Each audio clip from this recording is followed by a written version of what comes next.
오늘 하나님께서 우리에게 주시는 말씀은 사도행전 11장 27절에서 30절까지 말씀입니다.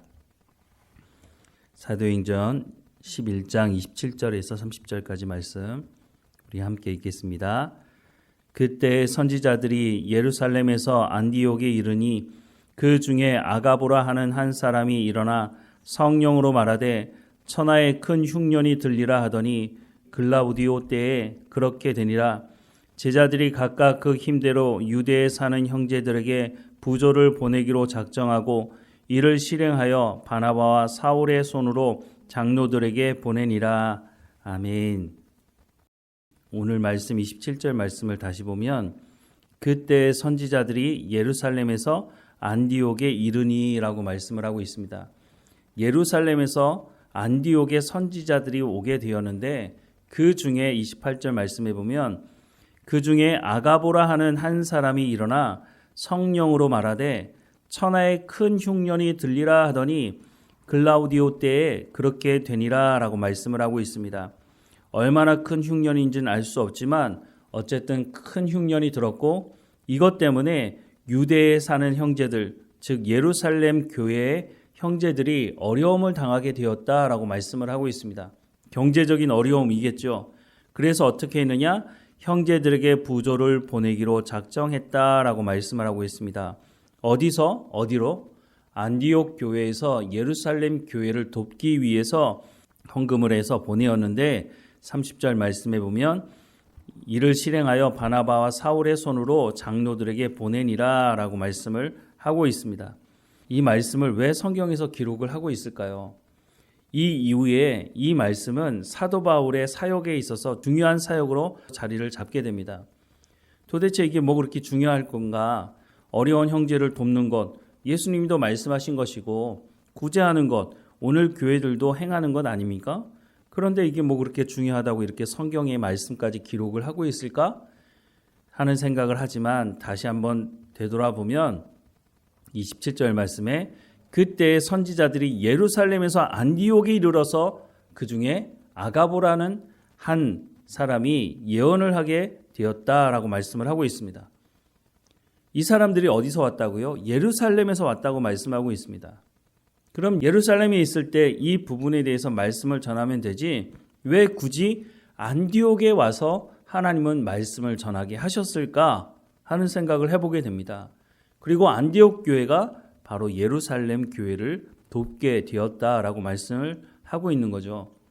어떻게 보면 안디옥 교회보다 예루살렘 교회가 훨씬 더 세력이 있는 교회로 보일 수 있습니다. 사도 베드로가 설교할 때 한 번에 3,000명 죽게 돌아오고 그 이후에도 보면 5,000명이 죽게 돌아오는 일도 있었고 그 이후로도 많은 사람들이 죽게 돌아왔던 것을 보게 됩니다. 숫자적으로 보자면 예루살렘 교회가 경제적으로도 자립할 수 있는 교회가 되지 않았을까 하는 생각을 할 수가 있겠죠. 그런데 예루살렘 그때 상황이 어땠습니까? 예수 믿는 사람들을 잡아 죽이려고 하는 사람들이 기세가 등등하지 않았습니까?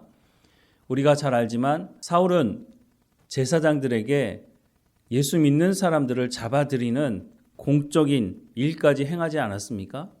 예수 믿는 사람들을 잡아다가 협박했고 다시는 예수의 이름을 말하지도 말고 예수에 대해서 가르치지도 말라고 협박하고 또 채찍으로 때렸고 심지어는 순교하는 일까지 일어나지 않았습니까? 그런 상황에서 이 사람들이 경제적인 활동을 한다고 하는 것이 쉽지 않았던 것입니다. 예수님을 잡아 죽였던 기득권을 가지고 있던 사람들 입장에서는 예수 믿는 사람들이 늘어나니까 긴장하게 됐고 어떻게 하면 이 사람들을 가로막을까 생각하다가 경제적인 압박을 가하게 한 것입니다. 장사하는 집이 있을 수도 있겠죠. 그런데 예수 믿는 사람들이 장사하면 그 집에 사람들이 못 가도록 하는 것이죠. 당시에 종교 지도자들 눈밖에 난다고 하는 것은 사회생활을 할 수 없다고 하는 것이었기 때문에 그래서 예루살렘 교회가 숫자적으로 많았을지 모르지만 그 사람들이 경제적인 활동 자체를 할 수 없는 상황이었기 때문에 거기에 흉년이 닥쳤으니 먹고 사는 문제가 크게 위협이 되었을 것입니다. 이 소식을 들었던 안디옥 교회가 바로 예루살렘 교회를 돕게 되는데 제가 앞서 말씀을 드렸지만 사도 바울이 사역하는 데 있어서 이 예루살렘 교회를 돕는 경제적으로 돕는 이 사역이 사도 바울 사역에 있어서 가장 중요한 사역 중에 한 사역이었다고 하는 것입니다. 왜 이것이 중요했느냐? 예루살렘 교회가 이방인 교회에 대해서 복음을 전하는 것을 사실 처음에는 가로막지 않았습니까? 어떻게 이방인과 함께 식사를 할 수 있느냐, 교제할 수 있느냐? 베드로가 고넬료 집안에 가서 복음을 전하고 돌아왔을 때 누가 이것에 대해서 비난했습니까? 예수 믿는 사람들, 예루살렘 교회 성도들이 그것을 비난하지 않았습니까? 예수님께서 땅끝까지 이르러서 복음을 전하라는 그 말씀의 의미를 말씀하셨지만 제자들은 이것을 제대로 깨닫지 못해서 땅끝까지 이르러서 복음을 전한다고 하는 것은 흩어져 있는 유대인들에게 복음을 전하는 것이라고 여전히 생각을 하고 있었기 때문에 이방인들에게 복음을 전하는 것에 대해서는 거부했던 것이죠.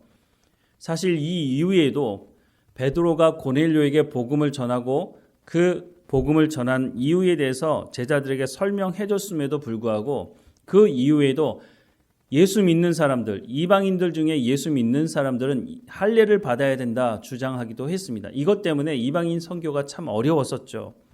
그런데 하나님의 부름을 받은 바울은 이방인 선교에 집중을 하게 됐습니다. 그래서 바울 사역에 보면 이 할례의 문제도 바울에게 있어서는 중요하지 않았습니다. 예수 믿고 구원받는 것이 중요한 것이지 할례를 행하거나 행하지 않는 것은 구원과 관계가 없다라고 분명히 주장하게 되었죠.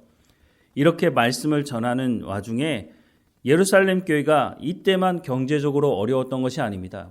물론 흉년 때 더 어려움을 당하긴 하겠지만 지속적으로 예루살렘의 종교 기독권자들은 계속해서 예수 믿는 사람들의 경제적인 활동도 제한하면서 어려움을 당하게 되었죠.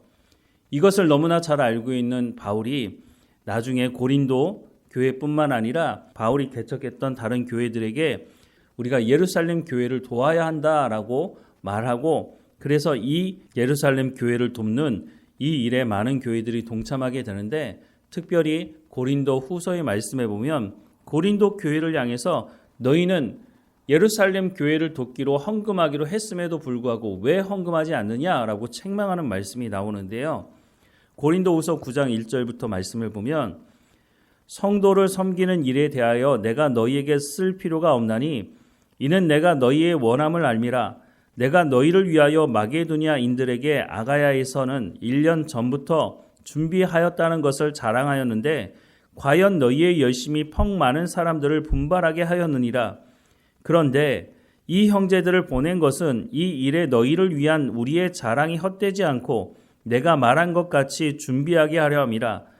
혹 마게도니아인들이 나와 함께 가서 너희가 준비하지 아니한 것을 보면 너희는 고사하고 우리가 이 믿던 것에 부끄러움을 당할까 두려워하노라. 그러므로 내가 이 형제들로 먼저 너희에게 가서 너희가 전에 약속한 연보를 미리 준비하게 하도록 권면한 것이 필요한 줄 생각하였노니 이렇게 준비하여야 참 연보답고 억지가 아니니라 라고 말씀을 하고 있습니다. 예루살렘을 돕겠다고 고린도 교회가 먼저 나섰습니다. 우리가 또 헌금하겠다고 했죠. 그런데 이 사람들이 헌금을 하지 않는 겁니다. 그래서 바울이 책망을 하는 겁니다. 그러면서 하는 말이 마게도니아 사람들을 언급을 하고 있는데요. 고린도후서 8장 1절부터 5절 말씀해 보면 형제들아 하나님께서 마게도니아 교회들에게 주신 은혜를 우리가 너희에게 알리노니 환난의 많은 시련 가운데서 그들의 넘치는 기쁨과 극심한 가난이 그들의 풍성한 연보를 넘치도록 하게 하였느니라. 내가 증언하노니 그들이 힘대로 할 뿐 아니라 힘에 지나도록 자원하여 이 은혜와 성도 섬기는 일에 참여함에 대하여 우리에게 간절히 구하니 우리가 바라던 것뿐 아니라 그들이 먼저 자신을 주께 드리고 또 하나님의 뜻을 따라 우리에게 주었도다 라고 말씀을 하고 있습니다. 마게도니아 성도들은 고린도 교회보다 극심한 가난 가운데 있었다고 말씀하고 있습니다. 하지만 기쁨으로 이 헌금을 했고 예루살렘 교회를 도와야 한다고 나섰다고 말씀을 하고 있습니다. 고린도 교회 입장에서는 참 창피한 일이죠. 그래서 사도 바울이 먼저 내가 가기 전에 너희가 미리 준비하라고 말을 하고 있는 것입니다. 고린도후서 9장 6절 이하의 말씀에도 계속 보면 이것이 곧 적게 심는 자는 적게 거두고 많이 심는 자는 많이 거둔다 하는 말이로다. 각각 그 마음에 정한 대로 할 것이요 인색함으로나 억지로 하지 말지니 하나님은 즐겨내는 자를 사랑하시느니라 라고 말씀합니다. 내가 너희에게 이렇게 말한다고 억지로 하지 말아라. 정말 너희가 하고 싶지 않다면 중단하라 라고 하는 말이지만 사실 그 내용은 너희가 작정을 처음에 할 때는 자원함으로 하지 않았느냐? 그러면 끝까지 하나님 말씀에 순종함으로 자원함으로 할 때에 하나님께서 이 일을 기뻐하시는 것이다 라고 말씀을 하고 있는 것입니다. 바울이 이렇게 고린도 교회를 향해서 이 말씀을 쓰기까지 한 중요한 이유는 예루살렘 교회와 이방인 교회가 연합된 관계를 이루지 않으면 복음을 전하는 데 있어서 앞으로도 큰 장애가 있을 수 있다고 하는 것입니다. 여전히 오랜 시간이 지났음에도 불구하고 예루살렘 교회 안에는 여전히 이방인들에게 복음을 전하는 일에 대해서 거부하고 비난하는 사람들이 있었다고 하는 것입니다. 이들의 마음을 어떻게 하면 열 수 있었을까? 사도 바울이 하나님의 뜻을 알게 되었는데 그것이 무엇이냐면 오늘 본문에 기록된 말씀과 연결되어져 있습니다. 예루살렘 교회를 경제적으로 돕는 것입니다. 돈을 주는 것이 무슨 큰 도움이 될까? 하나님의 사역에 무슨 큰 도움이 될까? 이런 생각이 들지 모르지만 오늘 본문의 말씀이 기록된 이유, 이것이 바로 예루살렘 교회를 경제적으로 돕는 것이 그들의 마음을 여는 것이었음을 오늘 본문이 말씀해 주고 있는 것입니다. 그래서 사도 바울은 이 이후로도 예루살렘 교회를 우리가 어떻게 하면 도울 수 있을까? 예루살렘 교회가 이방인 교회를 인정해야만 예수님께서 말씀하는 것처럼 땅끝까지 이르러서 이방인들에게도 복음을 전할 수 있는 길이 열릴 수 있다는 것을 사도 바울은 사역을 하면서 더 절실하게 깨달은 것입니다. 그래서 자기가 개척한 교회들에게 예루살렘 교회의 경제적인 어려움을 우리가 한 형제로서 도와야 한다라고 말하고 있는 것입니다. 예수님께서 십자가에 못 박혀 죽으신 이유가 뭡니까? 하나님과 우리의 관계가 깨졌는데 연합된 관계를 위해서 십자가에 못 박혀 죽으신 것 아닙니까? 하나님과 우리의 관계가 연합된 관계일 뿐만 아니라 형제와 형제 사이의 연합도 위해서 예수님께서 십자가에 못 박혀 죽으신 것입니다. 이 일을 힘쓰기 위해서 사도 바울이 하나님의 뜻을 알고 예루살렘 교회를 이방인 교회가 경제적으로 도울 때에 그들의 마음이 풀어지고 그들의 마음이 열려져서 연합된 관계로 땅끝까지 이르러 복음을 전할 수 있다고 하는 것을 사도 바울은 알았던 것입니다. 그래서 자기가 개척한 교회들에게 우리가 예루살렘 교회를 경제적으로 돕자고 말한 것이고, 그래서 마게도니아 교회 같은 경우에는 이것을 이해했기 때문에 힘에 지나도록, 극심한 가난 가운데서도 힘에 지나도록 예루살렘 교회를 돕고, 이것이 그들에게 나도 힘든데 하면서 불평한 것이 아니라 기쁨으로 이 일을 섬겼다라고 말씀을 하고 있는 것입니다. 오늘 우리도 마찬가지입니다. 우리가 구제에 힘쓰는 것, 그것은 예수님의 명령이기도 하지만 이 구제의 사역을 통해서 복음이 흘러갈 수 있는 길을 열 수 있다고 하는 것입니다. 물론 복음을 전하기 위한 미끼로 구제를 하면 그것도 잘못된 것입니다. 순수한 마음으로 형제를 돕기 위해서 구제해야 하는 것이죠. 우리가 그때에 그 일을 통해서 복음이 더 확장된다고 하는 것은 하나님의 손에 달려 있는 것이기도 한 것입니다. 하지만 분명한 것은 우리가 복음을 전하는 데 있어서 이 구제를 사용할 수 있도록 예수님께서 말씀하시니 우리가 이 일을 지혜롭게 사용해야 할 것입니다. 하나님께서 우리에게 주신 것들이 있죠. 가장 중요한 것은 시간이고 또 재물이고 또 재능이 있습니다. 이 모든 것을 통해서 복음이 증거될 수 있도록 사용하는 지혜가 우리 가운데 있어야 할 것입니다. 이것은 내가 노력해서 내가 얻은 것이니 내 것이라고 주장하지 말아야 할 것입니다. 우리가 하나님의 은혜라고 말할 때는 이 모든 것이 복음의 통로가 될 수 있도록, 복음을 전하는 데 사용될 수 있도록 하나님께서 우리 가운데 주신 것이니 그것에 대한 마음, 하나님의 마음을 품고 복음을 증거하는 삶을 살아가야 할 것입니다. 하나님께서 우리 가운데 허락하신 이 모든 것을 통해서 생명을 살리는 우리의 삶이 되기를 주님의 이름으로 축원합니다. 기도하겠습니다.